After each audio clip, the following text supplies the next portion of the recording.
Halo, Assalamualaikum Mbak Ade. Waalaikumsalam Mas Anggit, apa kabar?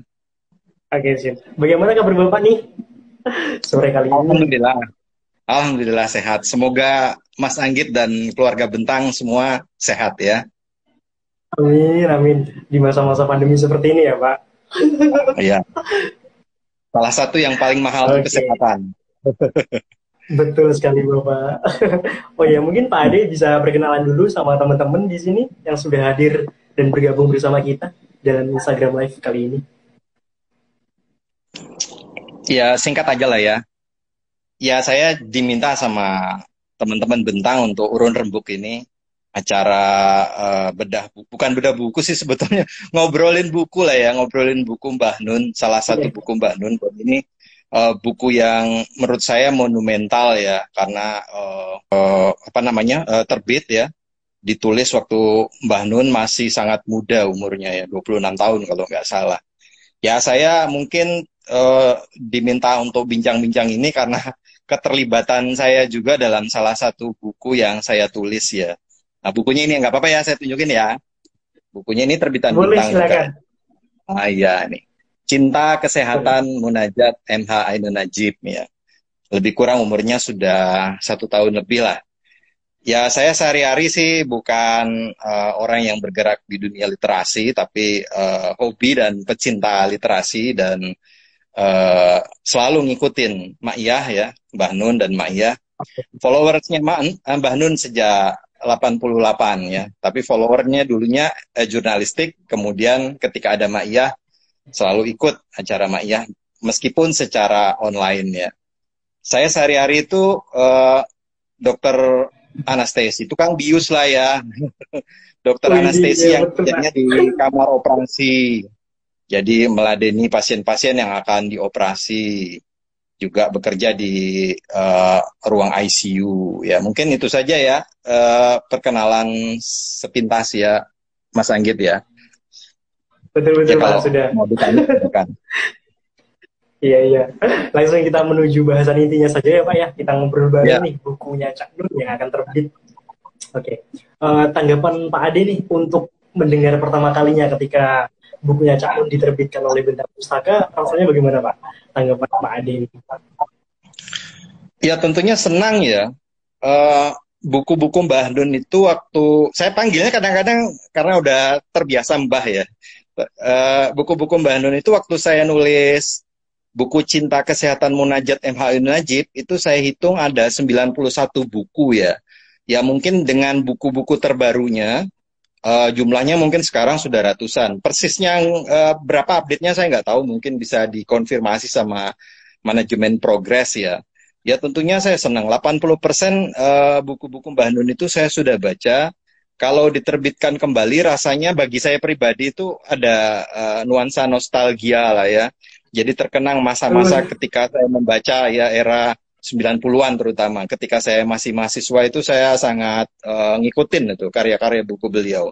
Dan alhamdulillah ini Bentang Pustaka sepertinya jadi pionir ya untuk menerbitkan ulang karya-karya beliau, sebagian dari karya-karya lama ya. Dan itu juga menunjukkan betul. satu bukti bahwa karya-karya beliau itu evergreen ya, maksudnya tidak lapuk oleh waktu, tidak apa namanya lekang oleh zaman ya, tetap bisa Betul. dinikmati, tetap relevan, tetap aktual ya. Meskipun yang buku ini nih konon katanya ya, karena itu ditulis bahkan ada yang dalam setting tahun 70-an ya. Jadi masih kalau dibaca, sekilas saya baca ulang lagi karena diminta acara bincang-bincang ini saya terpaksa baca. Saya dulu pertama kali baca buku ini tahun 94. Waktu itu masih 94 ya Pak. mahasiswa di Jogja lah ya, masih mahasiswa di Fakultas Kedokteran UGM. Jadi waktu itu buku yang terbitan Sipres ya, sampulnya juga hampir mirip dengan yang edisi Bentang nih, warna merah dan ada gambar, tapi itu lukisan ya, lukisan Banun ketika masih muda ya. Ya senang tentunya dan berharap apa namanya generasi milenial itu bisa merasakan apa nuansa Indonesia di era-era 70-an, 80-an, 90-an dan bisa melihat bagaimana cara berpikir Mbah Nun ya ketika itu, cara menulisnya ketika itu tentu juga sedikit banyak yang nggak berbeda bermakna sih, tapi ada nuansa-nuansa ketika bagaimana beliau masih muda dulu ya. Tentunya itu sangat banyak sekali pembelajaran buat kalangan milenial. Biar ada kesinambungan, sejarah itu kan bicara kesinambungan ya, kesinambungan nilai, jadi tidak terputus ya. Betul. Jadi Gitu ya. pemikiran-pemikiran Cak Nun pada umur sekitar 26 tahun ya Pak, dituangkan dalam esai-esai di dalam buku tersebut ya. Iya, Menarik iya, sekali. luar biasa. 37 tahun buku ini berjalan ya, melintasi ruang dan Betul. waktu. Itu saya rasa nggak banyak buku-buku yang bisa leading begitu lama ya. Jadi ya kebetulan saya diperjalankan juga dengan dunia buku-buku. Ada sedikit lah, nggak sebanyak Mbak Hanun, sampai ratusan ya. Ada sedikit saya tulis buku-buku, itu dari semua buku-buku yang saya tulis itu yang umurnya paling lama baru satu ya, 10 tahun. Yang lain ya 1 tahun sudah hilang dari edaran. Ya Mbak Hanun, fenomena literasi lah boleh dibilang di Indonesia ya. Betul. Ya, kreativitasnya dalam dunia jurnalistik itu luar biasa ya. Oke, betul Pak. Oh ya, terus Pak, kan karya Cak Nun atau Mbah Nun nih kita sudah kenal lama ya Pak, dan lama juga, banyak juga. Nah, yang membedakan atau ciri khas dari buku Indonesia bagian dari desa saya, menurut Pak Adi itu hal-hal yang seperti apa? Ya, ya buku-buku Cak Nun itu kan genrenya umumnya esai ya, kumpulan esai yang kemudian disatukan menjadi satu buku. Ada juga buku bergenre antologi puisi, juga buku cerpen ya, ada sedikit karya beliau yang cerpen ya. Ya tadi jumlahnya sangat banyak, seratusan ya, dan bukan kapasitas saya untuk mengatakan bahwa yang ini lebih istimewa dari yang lain. Saya rasa setiap buku beliau itu punya keistimewaannya masing-masing. Tapi kalau ditanya ciri khas ya yang membedakan buku Indonesia bagian dari desa saya ini dibanding dengan karya-karya beliau yang lainnya, ya secara terang benderang aja, saya nggak mau terlalu masuk secara substantif ya, secara superficial saja. Yang pertama itu tadi, ini ditulis ketika beliau masih sangat muda sekali, 26 tahun, dan ini menjadi rekaman sejarah penting ya, yang menggambarkan bagaimana concern beliau, perhatian beliau, kerisauan beliau ya terhadap situasi sosial Indonesia di masa itu ya, yang dituangkan dalam buku Indonesia bagian dari desa saya. Dan yang kedua, yang menarik tuh tentunya salah satunya itu karena diterbitkan berulang-ulang ya. Kalau nggak salah itu ada 4 penerbit yang berbeda ya, yang sudah menerbitkan buku ini dengan naskah yang sama. Ya. Saya ingat dulu yang pertama kalau nggak salah Jatayu ya, tahun 83.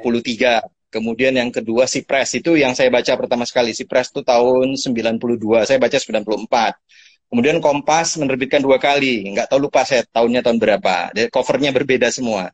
Dan estafet terakhir warisannya itu jatuh ke Bentang Pustaka ya. Selamat buat Bentang Pustaka. Tetap menerbitkan dan mempublikasi buku-buku beliau. Sayang kalau karya-karyanya sangat berharga itu hilang dari peredarannya.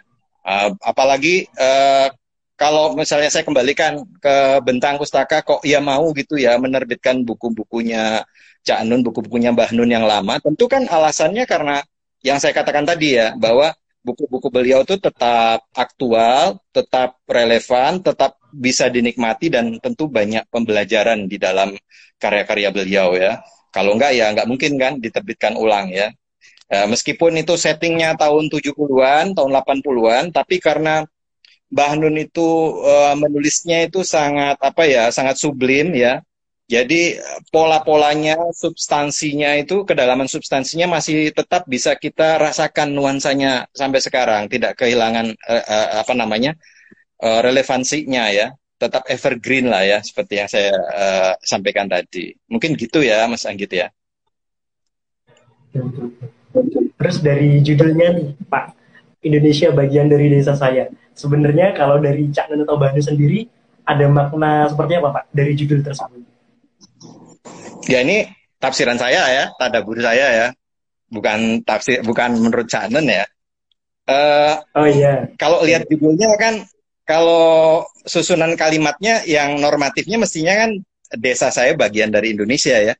Tapi ini dibalik ya. Indonesia itu bagian dari desa saya ya.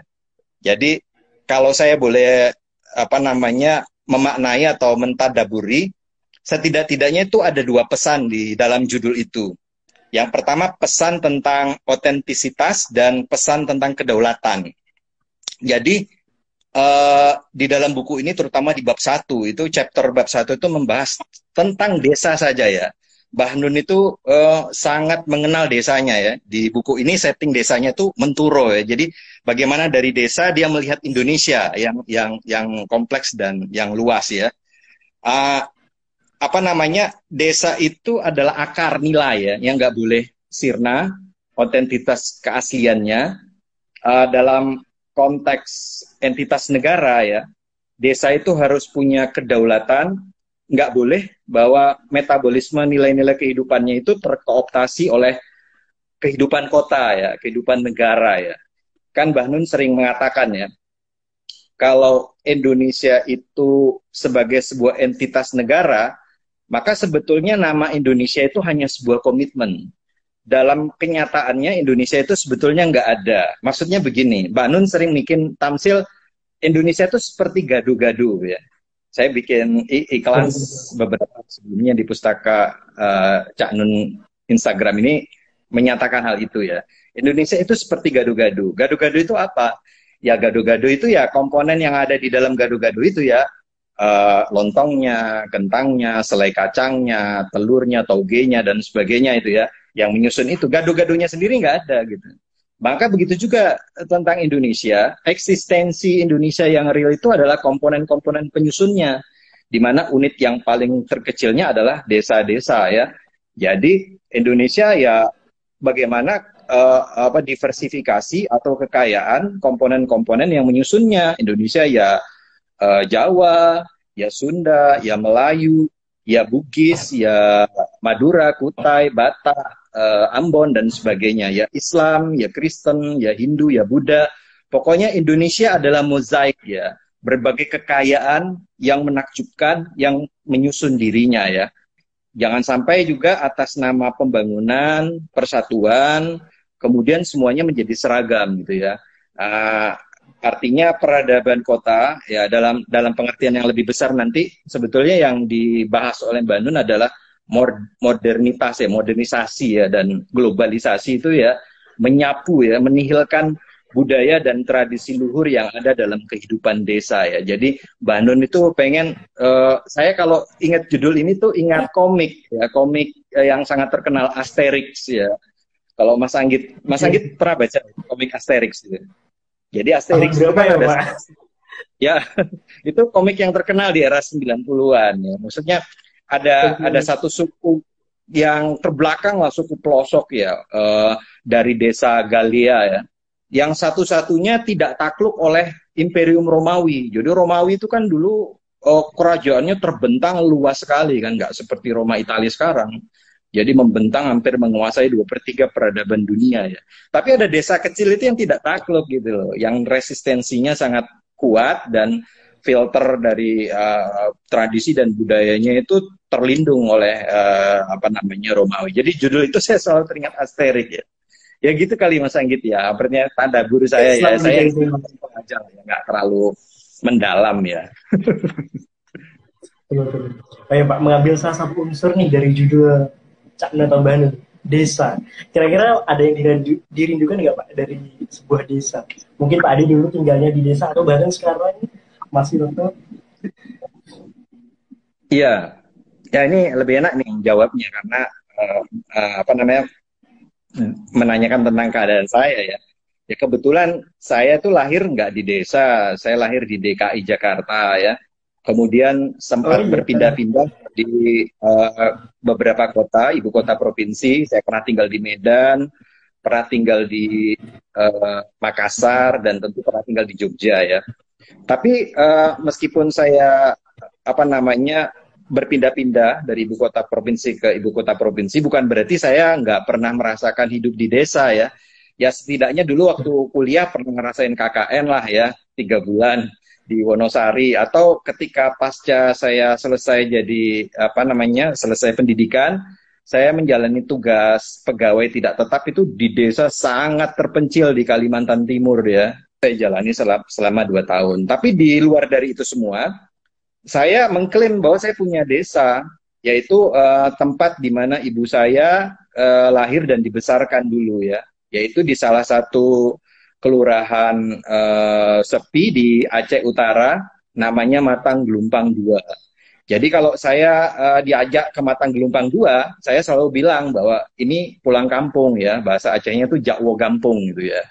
Ya tentunya sangat merindukan sekali suasana itu ya, suasana era ketika saya kalau pulang kampung itu, era-era 80-an itu ya, yang dirindukan tuh pertama landscape-nya ya, panorama kehidupan desanya ya. Desa kan berarti kita bicara tentang kehidupan yang alami, yang teduh ya, yang menenangkan ya, rindu pada akar kehidupan lah, seperti yang saya sampaikan tadi ya. Di sana tuh udaranya segar, fresh, bersih, kemudian air sumurnya sejernih aqua, kadang kita pengen minum langsung ya, kalau mandi begitu terasa segarnya ya. Ada pematang sawah, sejauh mata memandang hijau, rimbun, ada pohon-pohon buah, ya ada berbagai ekosistem alami yang bisa kita lihat langsung ya, seperti kita menonton Discovery Channel ya. Dan yang kedua, begini, sebelum yang kedua, kalau dulu anak-anak sekolah ya, terutama sekolah dasar ya, di era-era saya, ketika masih era 80-an, 90-an mungkin juga masih ya, disuruh gurunya menggambar pemandangan, maka yang paling umum tuh, mungkin Mas Anggit masih ngerasakan, saya nggak tahu ya. Yang digambar itu adalah desa, ya. Ada 2 gunung, ya kan. Ya di tengah-tengahnya ada matahari nyembul, ya kan. Kemudian di depan gunung itu ada sawah. Di antara sawah itu ada jalanan yang membentang. Di kiri kanannya tuh pematang sawah dengan yang kuning bernas, ada rumah-rumah gubuk yang dibuat dari tembikar gitu ya. Ya rata-rata kan imajinya seperti itu. Yang kedua ya kerinduan terhadap kehidupan kehidupan masyarakatnya ya, yang guyup, yang ikatan sosialnya itu sangat kuat ya, yang gotong royong, yang pola interaksinya itu masih jauh lah ya dari hal-hal yang serba interest ya, hal-hal yang serba politik praktis ya. Masih pure lah, masih relatif lebih murni ya. Ya tentu desa bukan berarti juga identik dengan surga ya, pasti ada hal-hal yang kurangnya ya.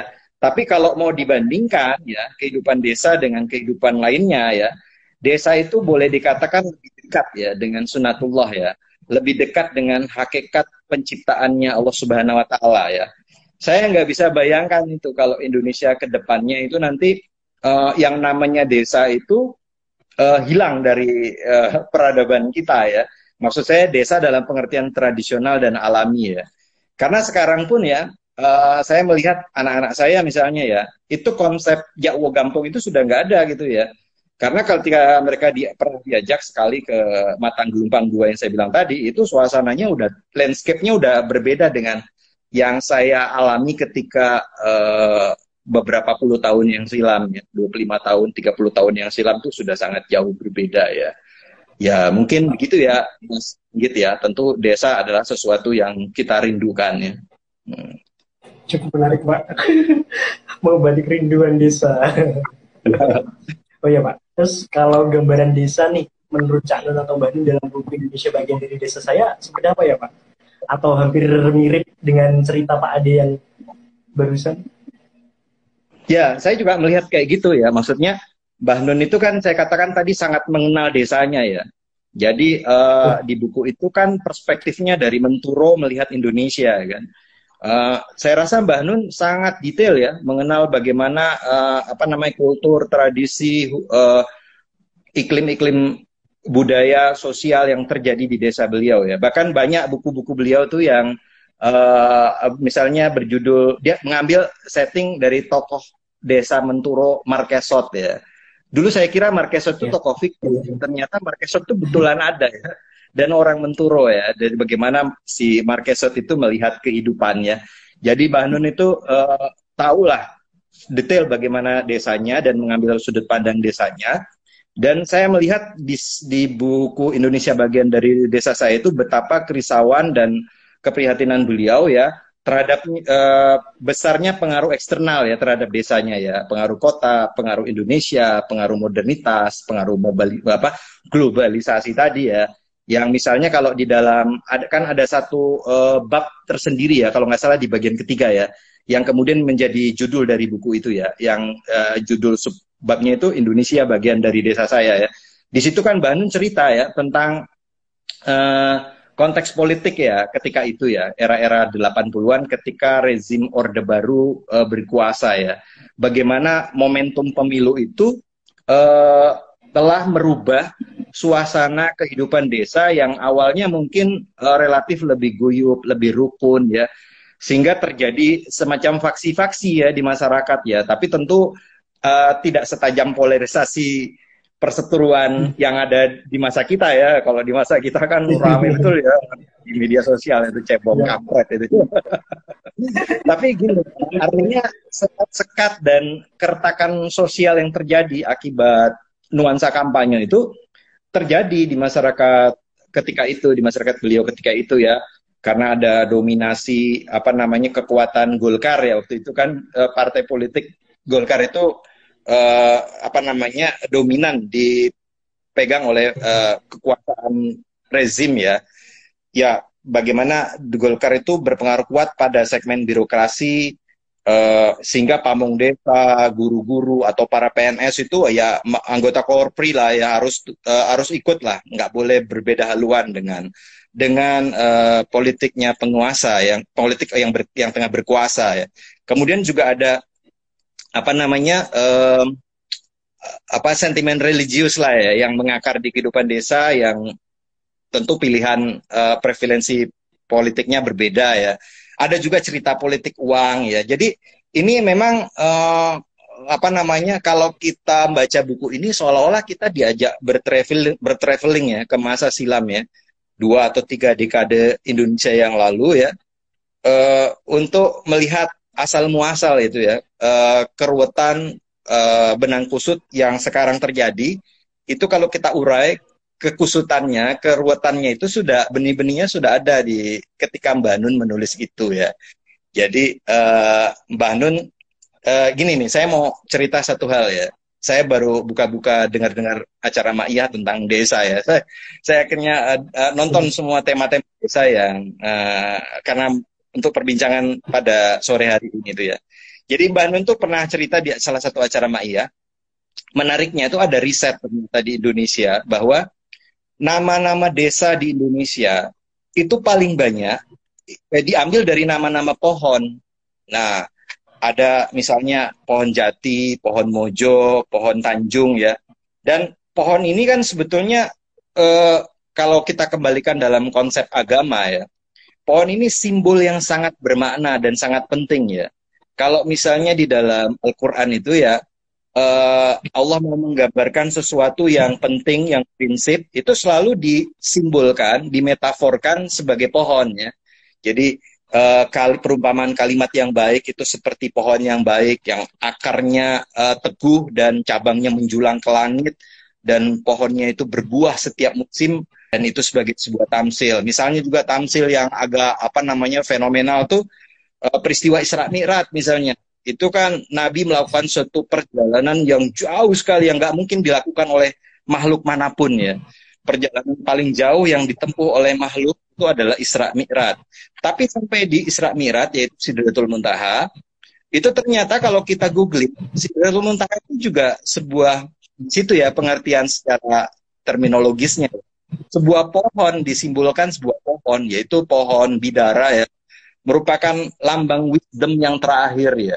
Jadi pohon itu selalu berasosiasi. Kalau kita melihat pohon, maka asosiasi kita apa? Ya desa, ya toh. Nah, pohon-pohon yang berada dalam satu teritorial yang terkumpul itu nanti kita sebut sebagai kebun atau taman ya. Nah, bahasa Arabnya lagi-lagi jannah. Jannah artinya surga. Jadi surga itu juga berasosiasi pada pohon, tanaman, kehijauan. Jadi lagi-lagi kita berpikir kalau tanaman, pohon-pohon, tumbuh-tumbuhan, ya dominannya ya berada di desa ya. Jadi pohon adalah wujud dari tampilan kebaikan, kebenaran, sekaligus keindahan yang menyatu ya. Kalau seandainya kita menanam satu pohon nih, kemudian pohon itu tumbuh besar kembang, maka seketika akan terundang ya sejumlah ekosistem hayati di sekeliling pohon itu ya. Dan semuanya berkontribusi dan bermanfaat buat kehidupannya. Baik vertebratanya ya, baik apa namanya serangganya, burung-burungnya berdatangan, kalau pagi-pagi berkicau, pohon-pohonnya sendiri memberikan oksigen kepada kita. Jadi Mbak Nun tuh apa namanya idealkan ya desa itu mestinya nggak boleh hilang ya, nggak boleh sirna ya. Desanya mungkin secara administratif ada, tapi apa namanya irama metabolismenya itu semakin mirip dengan suasana perkotaan ketika modernisasi dan globalisasi berada. Itu saya tadabbur saya sih seperti itu ya Mas Anggit ya. Ya mungkin begitu ya. Oke Pak. Jadi bisa dikatakan ada perubahan ya Pak antara desa zaman dahulu dan zaman sekarang. Kalau menurut sudut pandang Pak Ade bagaimana? Oh ya beda, jelas beda. Kalau saya melihatnya dari setting masa saya melihat desa di era 80-an dengan sekarang ya, dan pengalaman empirik saya aja ya, ngambil contoh kampung saya tadi ya, Matang Gelumpang 2. Maka Matang Gelumpang 2 yang saya lihat di tahun 2018 kemarin, saya berkesempatan pulang kembali, itu bukan lagi sawah yang terbentang seluas mata pandang gitu ya, tapi sudah berubah wujud menjadi ruko-ruko, bangunan-bangunan pertokoan ya. Dan iya, nuansanya tentu sangat mengkota ya. Ya ini karena efek pembangunan dan modernisasi tentunya ya. Saya nggak bisa lihat lagi ada kerbau yang bisa nyebrang di jalan kan. Salah satu ciri desa kan begitu kan. Itik bebek bisa nyebrang di jalan dengan leluasa ya. Yang kita saksikan ya kendaraan-kendaraan bermotor yang beremisi karbon ya, yang lalu lalang dengan asap knalpotnya, kebisingan ya, semua yang bernuansa kota lah ya. Yang kedua mungkin perbedaan yang menyolok itu masalah informasi ya. Ya dulu kalau desa dalam pengertian klasik ya, pengertian tradisional, pengertian ketika Mbak Nun menuliskan itu ya, harus informasi kan masih sangat sederhana ya. Televisi ya kita cuma punya satu channel saja ya. Mas Anggit ini umurnya berapa tahun sih? Sekarang umur 21. Nggak ngerasain nggak dulu TVRI hanya TVRI channel ngerasain nggak ya? Dulu udah ada beberapa channel Pak. Nah udah berapa channel ya? Dulu tuh cuman ada TVRI ya. Betapa kalau ada televisi itu orang itu nobar nonton bareng ya. Jadi ada suasana guyup juga masih meskipun di dalam cerita itu juga ilustrasi di buku Mbah Nun itu televisi itu bikin shock culture ya buat masyarakat Menturo tempat beliau tinggal ya. Karena waktu itu kan jangankan bisa menikmati acara yang ada di tayangan-tayangan televisi TVRI waktu itu, masyarakatnya sendiri masih banyak yang belum bisa bahasa Indonesia gitu ya. Jadi seperti ada gap yang lebar ya, kehadiran modernisasi yang tiba-tiba turun di kampung halaman desa beliau ya. Mungkin sama deh shock culture-nya dengan kita ya. Ketika kita dipaksa oleh corona ya untuk berdaring-daring ria seperti ini. Kalau acara bedah buku kayak gini nggak terlalu ya shock culture-nya. Tapi coba dengar itu keluhan emak-emak ya, keluhan ibu-ibu di rumah ketika harus belajar ya, iya toh lewat online ya. Bagaimana butuh kesabaran ekstra, bagaimana ribetnya, bagaimana ruwetnya, karena kita belum siap ya.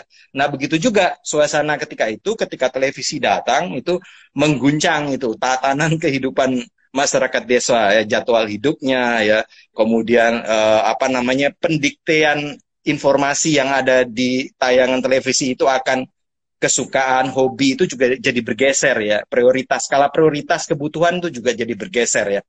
Nah kalau dulu sederhana itu hanya ada TVRI dan radio ya. Kalau sekarang kan kita dengan ya yang kita punya ini smartphone ya, dunia seolah-olah berada di dalam genggaman kita hanya sebatas klik atau touchscreen ya. tiba-tiba kita bisa berpindah kemanapun, bisa mengakses apapun ya. Tentu ini akan berpengaruh ya terhadap pergaulan sosial ya. Kalau di desa-desa kan biasanya orang duduk kongko-kongko di warung kopi itu bisa saling muwajaah, bertemu pandang dengan segala nuansa ekspresi emosinya ya. Tapi bisa jadi sekarang karena sudah ada pengalih perhatian ya yang sangat memikat hati ya.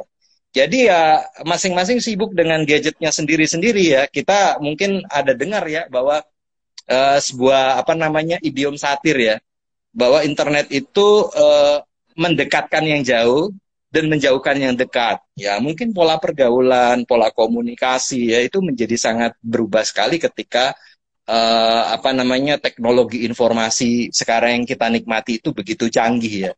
Ya kalau dulu di desa itu secara tradisional sembako itu 9 bahan pokok ya, telur, beras, ayam, mentega dan sebagainya itu ya. Mungkin perlu ditambah satu sembako itu. 10 bahan pokok. Apa satu lagi? Handphone. Karena orang sekarang baik di kota dan desa itu kesusahan tuh kalau sudah lowbat, kalau sudah hilang signal, kalau sudah paketnya habis, itu ada stres tersendiri ya, ada yang hilang dari eksistensi kehidupannya ya. Bahkan Bantu pernah cerita ya, di satu desa yang agak terpencil gitu, di puncak gunungnya itu ada free wifi-nya, coba bayangin ya.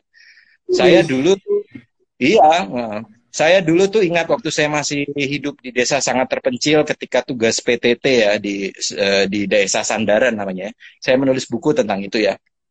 Nah, itu ada temen ngirim kartu lebaran ya. Itu baru sampai 1 tahun kartu lebaran itu. Jadi kayak Ashabul Kahfi beneran guys. Begitu saya nyebrang ke kecamatan tetangga karena nggak ada televisi, radio pun ya baterainya kan harus beli, baterainya nggak ada yang jual di situ. Saya dengar lagu EBGAD itu dari lagunya iramanya pop ya sampai seperti dangdut itu karena lagu baterainya nah harus dijemur kayak cerita Laskar Pelangi itu. Nah Presiden Indonesia ganti pun saya nggak tahu gitu loh. Jadi waktu belanja ke kecamatan tetangga kaget, Indonesia punya presiden baru tuh. Sampai seperti itu. Tapi sekarang udah nggak ada lagi ya nuansa seperti itu. Saya rasa nggak ada lagi ya. Betul-betul kemajuan teknologi informasi ini membuka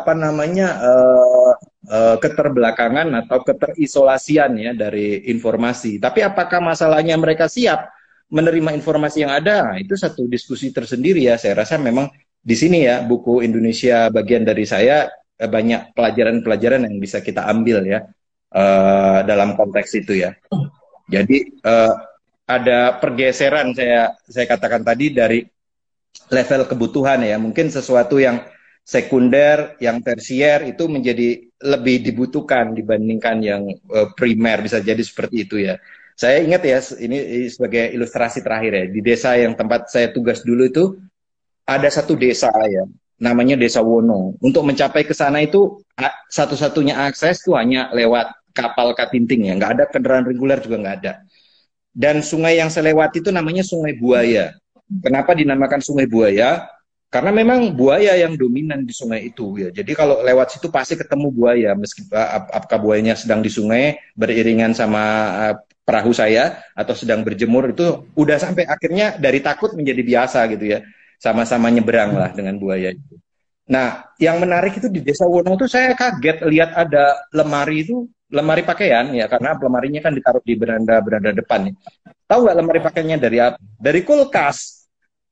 Karena listrik nggak ada, kulkas dibeli ya, akhirnya dipakai buat lemari pakaian gitu. Maksudnya subculture kan berarti belum membutuhkan itu, tapi karena mungkin pengaruh iklan ya, pengaruh keinginan untuk merasakan, mencicipi ya bagaimana hidup dalam nuansa modern, nuansa kota, akhirnya mengadang-adakan sesuatu yang sebetulnya belum saatnya mereka butuhkan gitu ya, Mas Anggit.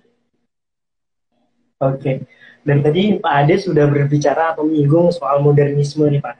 Lalu tantangan seperti apa sih Pak yang Cak Nun tawarkan untuk ada di dalam buku ini? Tantangan kehidupan seperti apa nih dalam era modernisme? Tantangan kehidupan? Betul. Ya, saya tentu nggak bisa secara komprehensif eh, memotret apa yang disampaikan Mbak Hanun di dalam buku Indonesia Bagian dari Desa saya ya. Selain juga saya nggak mau spoiler, tapi karena tema-tema yang di dalam buku itu terlalu luas spektrumnya ya, banyak sekali sisi-sisi kehidupan sosial yang beliau potret ya. Tapi mungkin bisalah satu dua sudut pandang yang beliau sampaikan, saya coba uraikan ya. Mungkin secara internal ya, tantangannya bagaimana kita bisa tetap pada identitas keaslian kita ya, tidak tergerus ya ketika datang arus dunia kota, arus modernisasi dan globalisasi yang menggempur sangat dahsyat itu ya. Karena memang kalau kita melihat secara empirik gitu ya, itu ada indikasi bahwa sepertinya kita tidak diizinkan itu membangun peradaban kita sendiri. Dan itu kalau kita dengar ceramahnya Mbah Nun itu sudah dimulai sebetulnya sejak abad ke-14 ya, abad ke-14, abad ke-18, lewat yang namanya kolonialisme ya. Nah, meskipun secara fisik itu para penjajah itu sudah hengkang dari negeri kita, tapi apa iya mereka rela ninggalkan negeri yang begitu elok, begitu kaya, gemah ripah loh jinawi seperti yang kita diami ini ya. Mbah Nun mengatakan bahwa Indonesia itu adalah cipratan lempeng surga yang jatuh ke planet bumi. Jadi kalau kita misalnya gini, maksud saya kita itu seperti kehilangan kebanggaan dengan apa yang kita miliki. Coba aja kita pergi ke pasar atau minimarket atau supermarket ya. Maka produk-produk yang unggul, buah saja misalnya, itu pasti, bukan pasti, kebanyakan labelnya itu pasti bergandeng dengan label dari luar ya, apel Washington, jambu Bangkok, ya, apa sapi Australia, apa ada pokoknya digandingkan yang lain. Ya. Kalau di dunia saya ya, kalau di dunia saya, mungkin saya bisa mengambil ilustrasi tentang pengobatan herbal ya, pengobatan tradisional yang sebetulnya hazanahnya itu sangat kaya dan sangat lengkap. Saya waktu tugas di daerah terpencil di Sandaran itu sampai mengumpulkan ratusan itu ya resep pengobatan tradisional yang diramu oleh orang Dayak tradisional ya. Dan tentunya setiap budaya kita itu juga kaya ya karena mengeksplorasi dari kekayaan plasma nutfah yang ada di hutan dan bumi kita ya sebagai metode pengobatan. Maksud saya begini, obat-obat tradisional itu kan sudah dipakai dan dipraktekkan di bumi Nusantara beratus-ratus tahun ya, berabad-abad sebagai sebuah metode yang empiris ya, bukan yang ilmiah, yang empiris ya. Tapi seketika ya farmakologi modern ya, dunia modern masuk ya di abad 19 ya dan mulai leading dan memimpin menjadi first line dalam tata laksana terapi itu abad 20. Lalu kita menyebut pengobatan tradisional itu apa? Pengobatan alternatif gitu ya, nomor 2, second gitu kan. Kita mengatakan bahwa yang inilah yang utama. Ya saya paham bahwa karena saya juga mindsetnya dokter yang dididik dengan paradigma kedokteran barat ya, saya paham bahwa yang namanya obat itu harus melewati rangkaian uji klinis ya. Kedokteran modern itu kan mempersyaratkan sesuatu itu harus evidence based ya, harus ada bukti ilmiahnya ya. Maksud saya begini, kenapa tidak ada gairah, tidak ada interest dan minat yang tinggi untuk katakanlah mengeksplorasi ya kekayaan dari hazanah pengobatan tradisional yang dimiliki oleh nenek-nenek kita terdahulu ya. Kita mungkin bisa belajar dari Cina ya, tema seperti ini Cina bisa jadi teladan ya. Di Cina itu kedokteran modern luar biasa, berkembang sangat dahsyat. Rumah sakit modern dengan peralatan-peralatannya, riset-risetnya itu maju pesat. Tapi di sisi lain, mereka juga menjaga institusi TCM-nya itu, Traditional Chinese Medicine ya. Bahkan ada institusinya, ada rumah sakitnya juga ya. Jadi ada rumah sakit berpola Traditional Chinese Medicine, ada rumah sakit bergaya barat gitu ya. Dan ini nggak dipertentangkan, nggak mungkin juga nuansanya nggak dibikin jadi ini alternatif aja gitu, ini yang utama. Enggak, ini seiring sejalan, saling komplementer ya, seperti sepasang sayap yang mengajak satu makhluk terbang di ketinggian ya, gitu mungkin ibaratnya ya. Jadi orang-orang Cina itu kan tidak meninggalkan ya seni akupunturnya, herbalnya, ya mungkin berbeda dengan kita ya. Jadi kalau kita mendengar ya uraian-uraian Mbah Nun ya, globalisasi yang masuk belakangan ini, modernisasi, globalisasi, itu bisa jadi satu bentuk penghalusan, eufemisme dari neokolonialisme ya. Jadi apa namanya? Mungkin secara fisik kita sudah merdeka, tapi secara kultur, secara kiblat budaya, secara ekonomi apalagi, secara aturan main ya, kita bisa berdiskusi tentang itu. Apa benar kita sudah merdeka? Belandanya sudah pergi, tapi undang-undangnya, KUHP-nya itu kan warisan dari mereka ya. Ya, apakah kita sudah melakukan reformasi ya di bidang itu semua ya? Tentunya ini saya hanya superficial saja, nggak bisa mendalam juga karena bukan bidang saya ya. Nah, tantangan terbesarnya misalnya gini, salah satu ekses negatif dari modernisasi dan globalisasi misalnya ya, eh, apa namanya peredaran obat ya, narkoba ya, atau industri pornografi ya di media sosial ya, itu begitu marak dan dahsyat ya. Sepertinya ada peran-peran hidden apa tangan-tangan tersembunyi yang secara sistematis yang mau ya menghancurkan generasi muda kita ya. Ya jadi Mbak Nun menghendaki bahwa ya mestinya desa itu menjadi kehidupan desa itu tetap terbentengi lah ya. Jadi Indonesia itu sangat kaya, sangat indah, diperebutkan oleh siapa saja ya.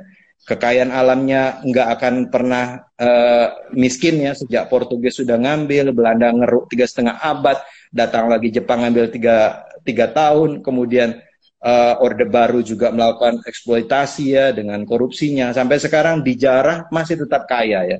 Kalau di Kalimantan Timur tempat saya tinggal, itu kalau kita gali tanah sembarangan, itu kita dalam beberapa meter kemudian itu ketemu sudah batu bara dengan umur yang muda ya.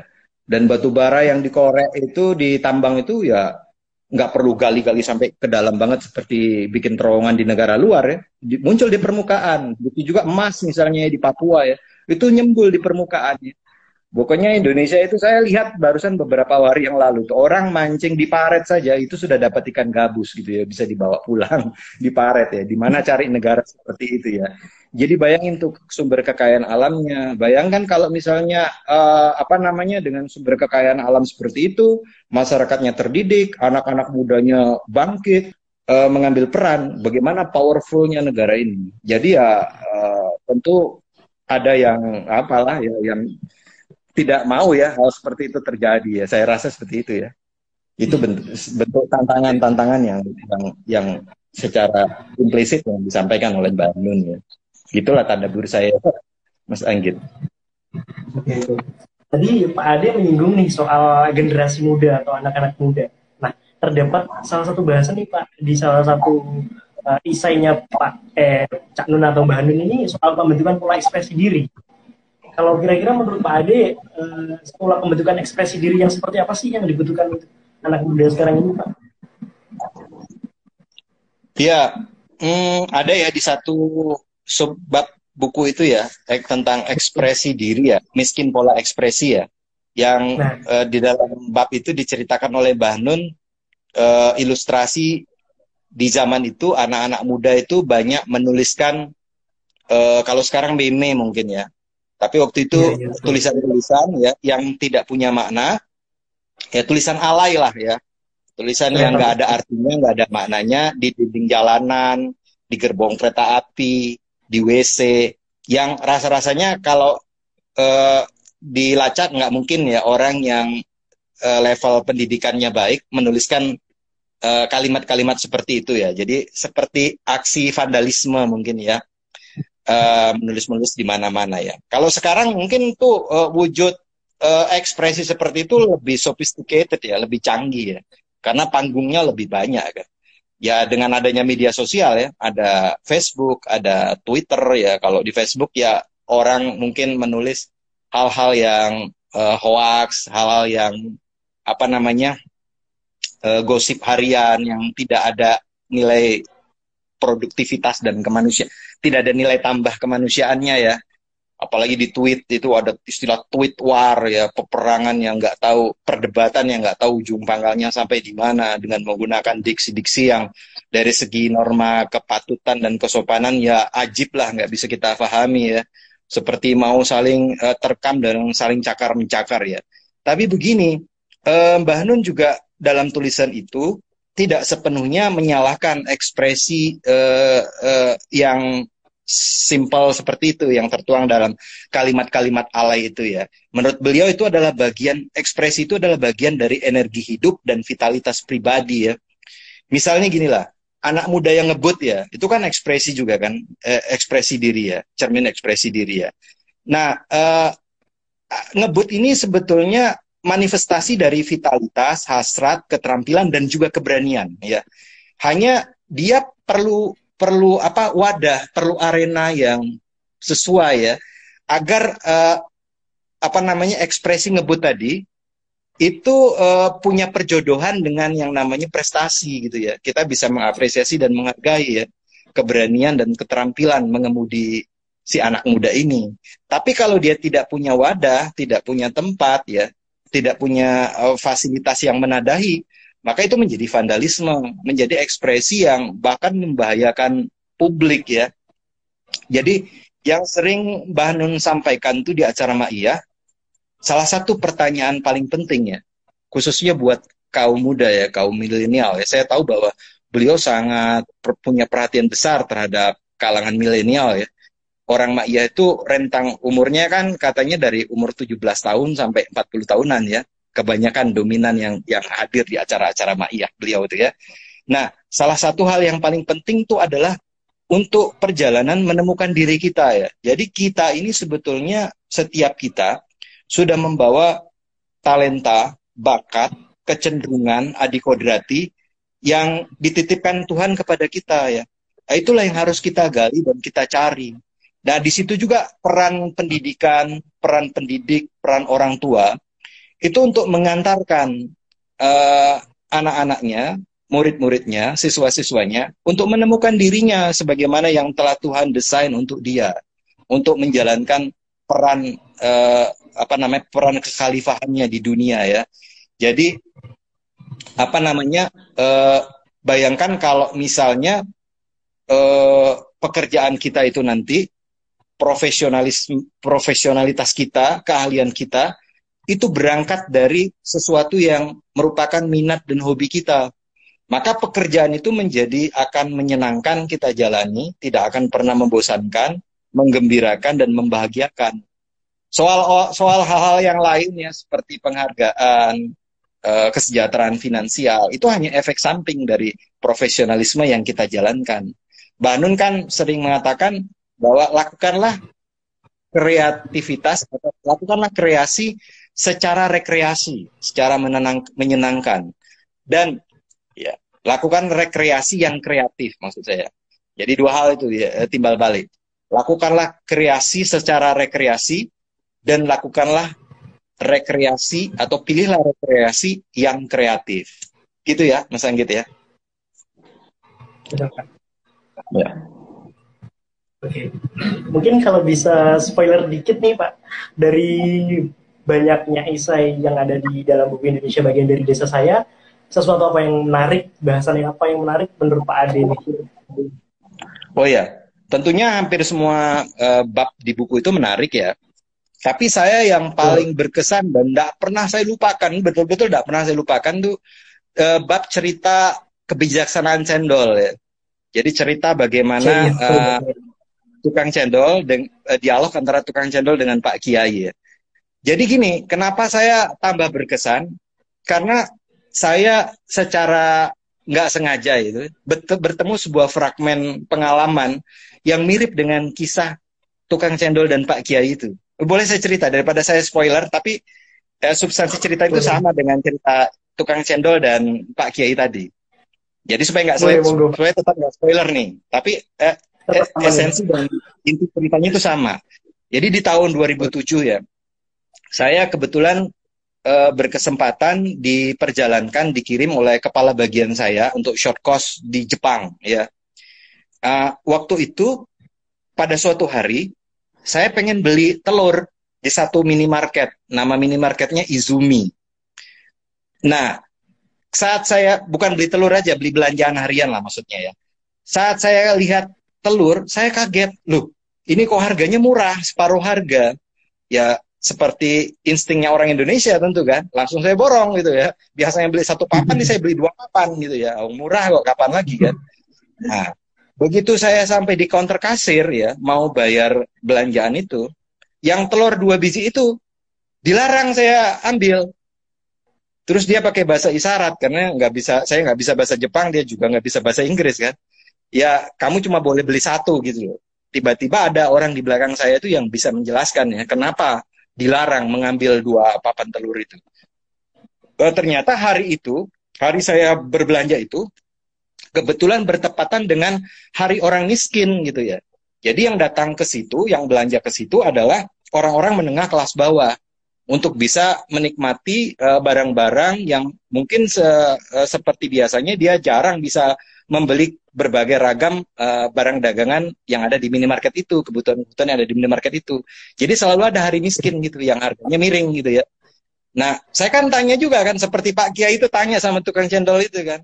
Saya borong semua nih, Pak Cendol, semua apa namanya cendolnya ini. Karena saya kedatangan tamu orang Thailand kan gitu kata Pak Kiainya kan. Terus Pak tukang cendol itu kan ngekeh kan.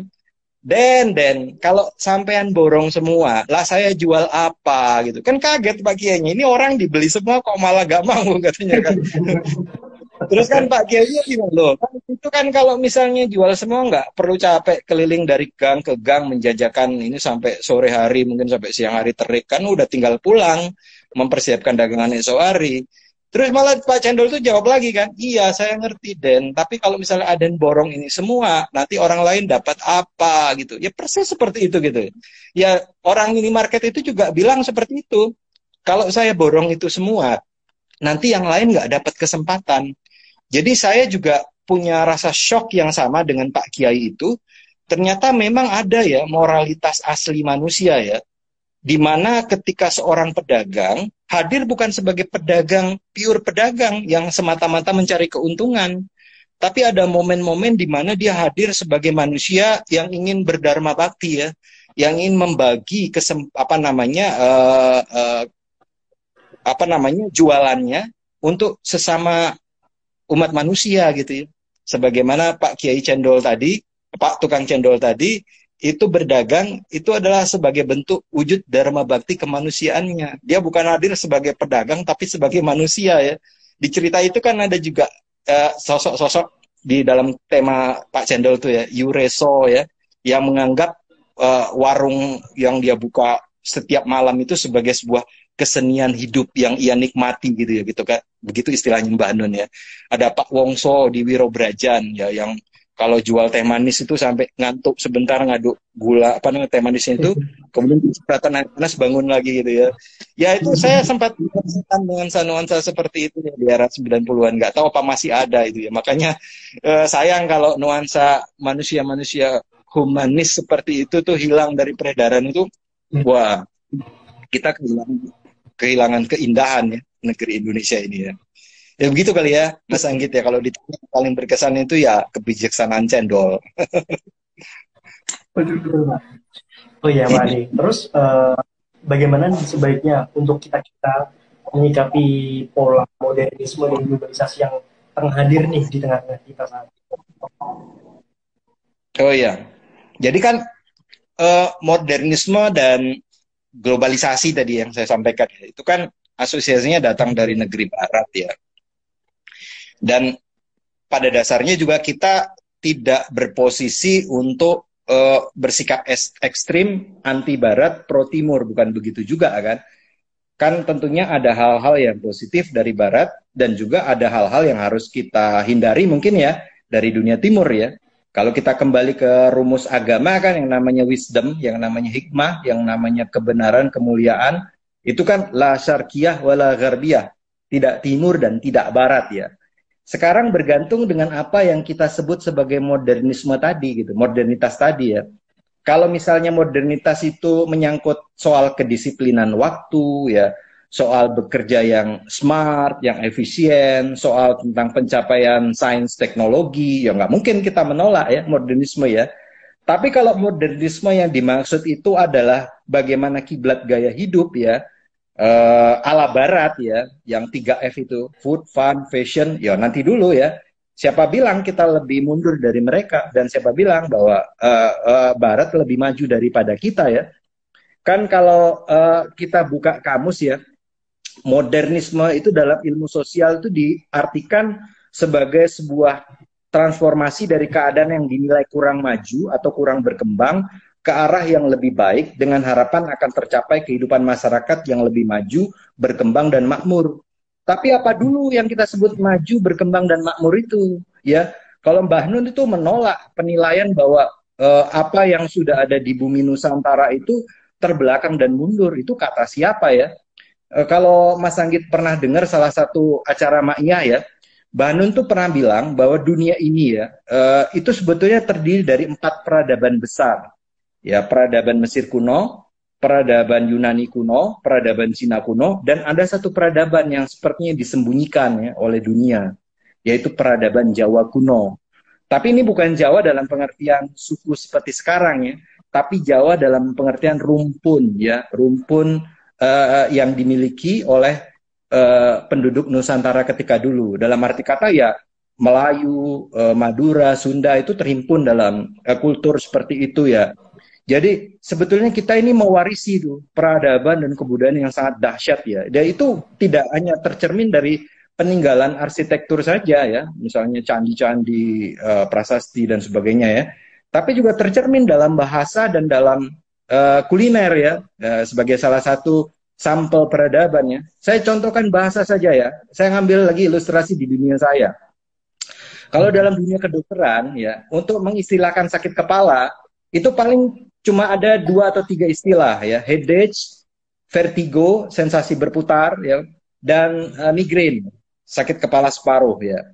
Tapi coba, Mas Anggit orang Jawa bukan ya? Orang Jawa ya? Nah, ya. Coba sakit kepala dalam bahasa Jawa tuh ada berapa kata? Saya rasa banyak sekali kan, cekot-cekot, senut-senut, pusing, belinger, ya kan? Apalagi tuh, saya malah nggak apa, puyeng, apa? Mungkin ada 13 atau 14 istilah ya, yang setiap istilah itu punya nuansa pengertian dan frasenya masing-masing ya, yang amat presisi ya. Kan satu kata diterima menjadi konsensus umum itu butuh waktu lama kan, butuh waktu ratusan tahun ya. Jadi itu sangat kaya sekali. Mestinya dulu kamus kedokteran jangan dari bahasa Latin ya, pakai bahasa Jawa saja yang lebih lengkap. Kalau bahasa Inggris kan misalnya membau aja kan cuma 2 saja kan, bad smell, good smell ya, bau yang kok jelek dan bau baik. Tapi kalau orang Jawa kan tahu bau apak, bau bacin, bau pesing, bau perengus ya, bau amis ya. Iya toh, jadi nuansanya kan beda kan, gitu kan. Kekayaannya luar biasa di bahasa itu. Begitu tahu bahwa ternyata kuliner paling nikmat di dunia kan, katanya kan rendang ya. Sampai Gordon Ramsay itu juga kagum ya sama rendang kita ya. Ya jadi jangan nggak pede gitu ya dengan kita harus munculkan bahwa kita itu punya khazanah kekayaan yang luar biasa ya. Ini kok udah 1 jam ya kayak ini kita bicara ya. Tinggal beberapa pertanyaan lagi, Pak. Nggak apa-apa, lanjut aja, Pak. Iya. Ada pertanyaan ya, nanti takutnya kita libas semua ini nggak ada pertanyaan. Atau mungkin pertanyaan dari Flor aja kalau ada pertanyaannya kan. Boleh banget loh kalau misalnya ada pertanyaan terus bisa di drop di kolom komentar ya. Nanti langsung Pak Ade yang bisa menanggapi teman-teman. Ya lanjut mungkin Mas Anggit 1, 2 lagi. Udah. Tempat saya udah azan nih, udah maghrib. Oke Pak, mungkin pertanyaan terakhir ini pesan-pesan untuk para pesan-pesan untuk calon pembaca nih Pak yang sedang menanti bukunya dengan masa pre-order nih, atau barangkali teman-teman yang sudah membaca bukunya, kira-kira ada pesan-pesan apa nih dari buku ini Pak?